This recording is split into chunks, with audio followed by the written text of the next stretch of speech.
Benjamin Maranhão. Senhor presidente, eu venho falar em nome da liderança do Solidariedade para fazer uma reflexão em relação aos fatos estarrecedores que ocorreram essa semana. Ontem, o ex-ministro da Casa Civil, Aloysio Mercadante, foi entregue através de uma delação premiada em uma ação direta e coordenada pela Presidente da República, porque Mercadante era chefe da Casa Civil à época, justamente tentando barrar as investigações que dizem respeito à delação premiada do ex-senador Delcídio Amaral. O que nos deixa ainda mais estarrecido, e a opinião pública brasileira, é a desvirtuação de um cargo tão importante como a Casa Civil, que tem sido feita de forma rotineira pelos governos do PT, desde a época Lula até o governo de Dilma Rousseff.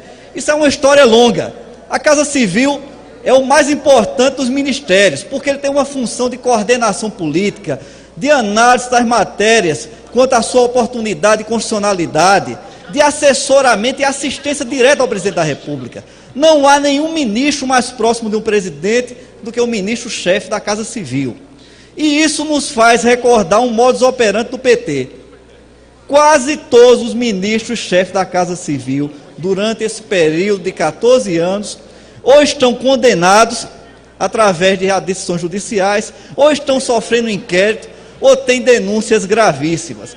Vamos ver isso rapidamente, começando por Zé Disseu, o todo-poderoso primeiro mandato Lula, condenado no Mensalão, condenado por formação de quadrilha, prisão de 10 anos e 10 meses.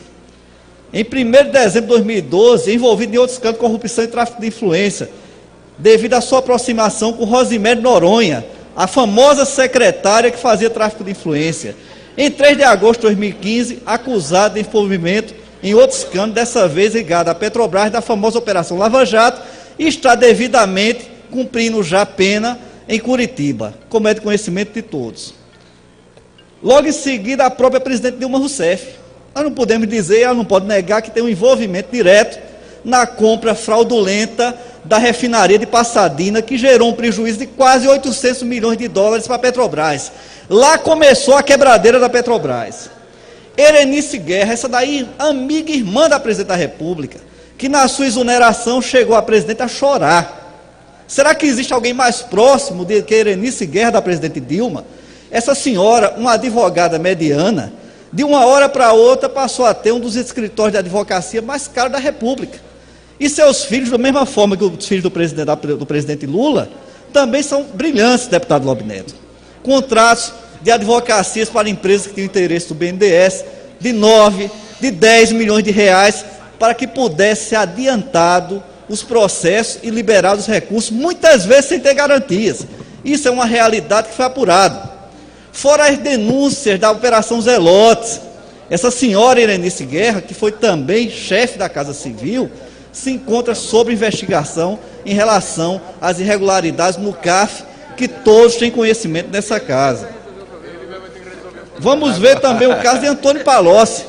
Quem é que não lembra do caso do famoso zelador Francinildo, que teve seu sigilo bancário quebrado de forma criminosa para poder calar a boca de uma testemunha que era fundamental? Eu vou pedir mais um minuto só para concluir, senhor presidente. A senadora Gleisi Hoffmann, que está citada na delação premiada do doleiro Alberto Youssef como sendo beneficiária de recursos da ordem de mais de R$1 milhão. O ex-senador, atual ministro, foi ministro da Casa Civil também, Aloysio Mercadante, que é o autor do último escândalo do PT referente a essa intromissão na justiça. Porque a presidente Dilma Rousseff ela tem que ser cassada, tem que haver o seu impeachment, não só pelas pedaladas fiscais, mas principalmente porque ela quer quebrar a justiça brasileira, quer calar o Ministério Público e ela quer fazer com que seja abafado todos os casos de corrupção desse governo. A Aloysio Mercadante aparece agora sendo denunciado através de uma gravação pessoal dele, tão grave como a gravação que gerou a prisão do próprio senador ex-líder do PT, Delcídio Amaral. Uma gravação em que ele diz claramente que está oferecendo vantagens, auxílio advocacio, e até dinheiro para a família do senador Delcídio, para que ele se calasse em relação às investigações. Poucos escapam disso. Então é um modus operandi que se instalou na Casa Civil. E permuta? Do fato. Então, vou cumprir, deputado. Poucos. Aqui, pelo benefício da dúvida, eu não posso acusar o atual ministro Jacques Wagner, apesar de haverem várias notícias, insights que eu não estou levando em consideração. Mas, de forma geral, o modus operandi é o mesmo. É a utilização de forma escabrosa da Casa Civil para não só promover a corrupção, mas para querer barrar as investigações e as ações da justiça no Brasil. Nós precisamos evitar isso. Por isso nós temos que resistir a essa nomeação do ex-presidente Lula para a Casa Civil, que é uma forma de blindá-lo. Não há sentido nisso. Isso não é republicano. Conclui, nunca deputado. antes na história do Brasil, como era uma fase preferida do presidente Lula, se viu um ex-presidente ser diminuído à posição de ministro de um governo falido como esse, só com o intuito de blindá-lo em relação às ações da Lava Jato. O que Lula tem é medo do juiz Sérgio Moro. Próximo orador.